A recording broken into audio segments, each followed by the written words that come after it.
Welcome to the session on troubleshooting and monitoring resources for Certified Kubernetes Administrator exam.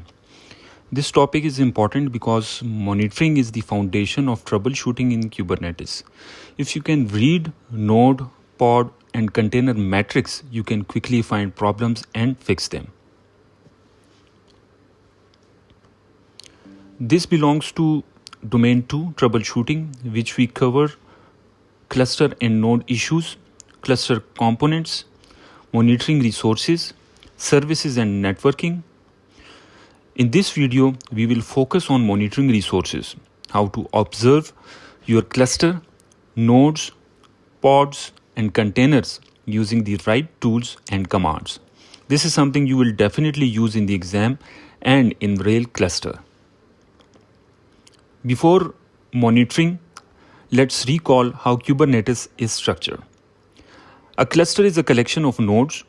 The control plane manages these worker nodes. Kubernetes runs application inside the pods, which are the smallest deployable units.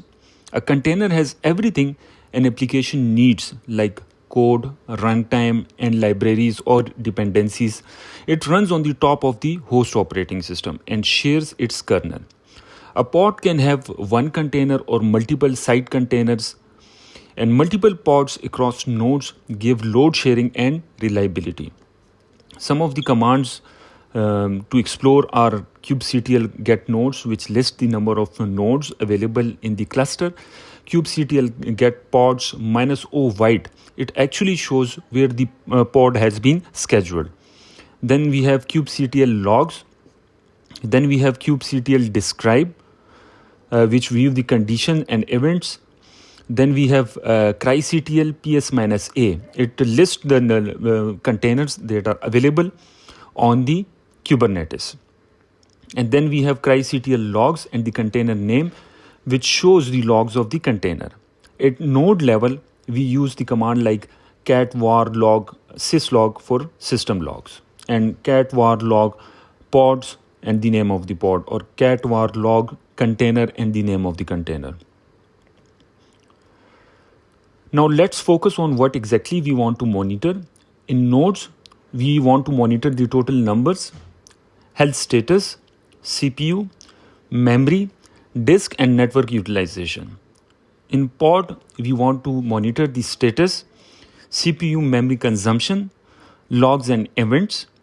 And in container, we want to explore the container status, CPU memory usage, file system utilization, and application logs. The tools that are used includes metrics server, which provides short-term metrics, and it works with kubectl top. And then we have Prometheus and Grafana, which is advanced monitoring and dashboards. The key commands used include kubectl top nodes or kubectl top pods. It gives the live metrics like the CPU or memory usage.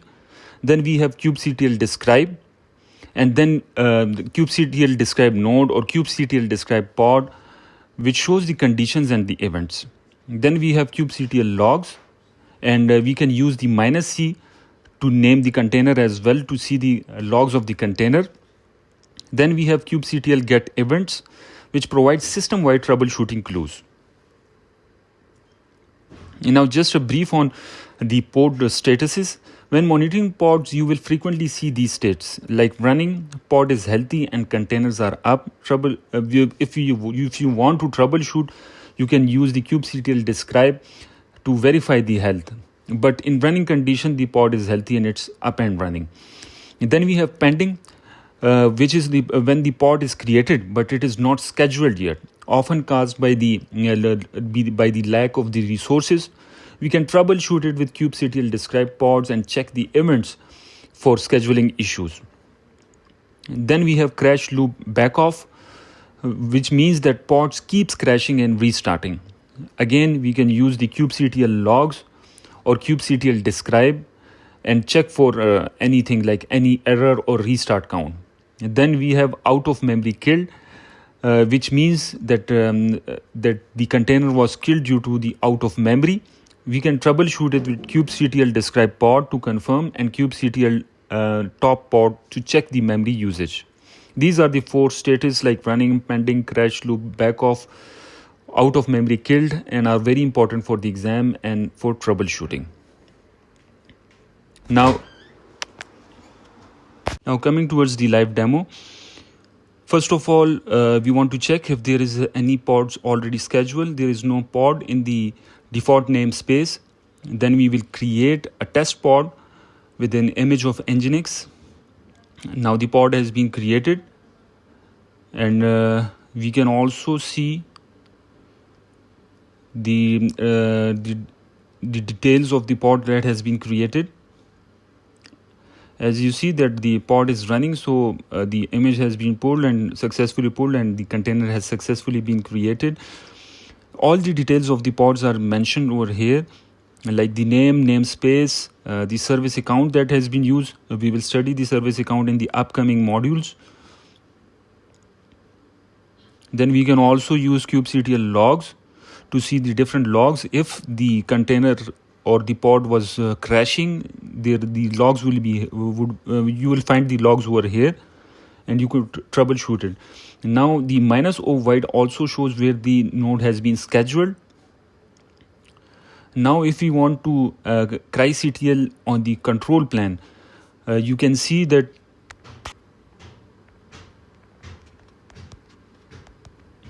you cannot check the logs on the control plan because it has not been scheduled here. So we go to the node 01, and then we can see the command, and we can check the command. You can see here, you can observe that the pod has been scheduled over here, and you can check the logs of the particular container.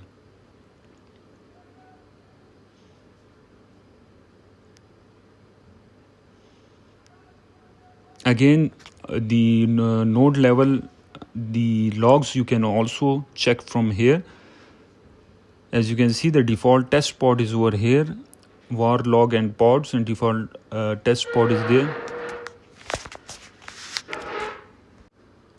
And you can see the container logs as well. Now you can also check the different kind of metrics through kubectl top nodes. You can see that the CPU consumption and the memory consumption of the nodes, and you can also see the consumption of the CPU and memory at pods level as well. Now if you want to sort it in the descending order, you can also use the sort command. The K2 actually considers the second column, that is the CPU, and this sorting has been based on the CPU consumption.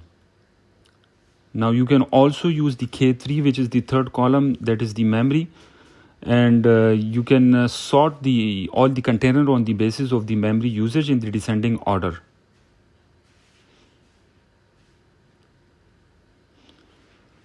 Now you can also save this result to a file.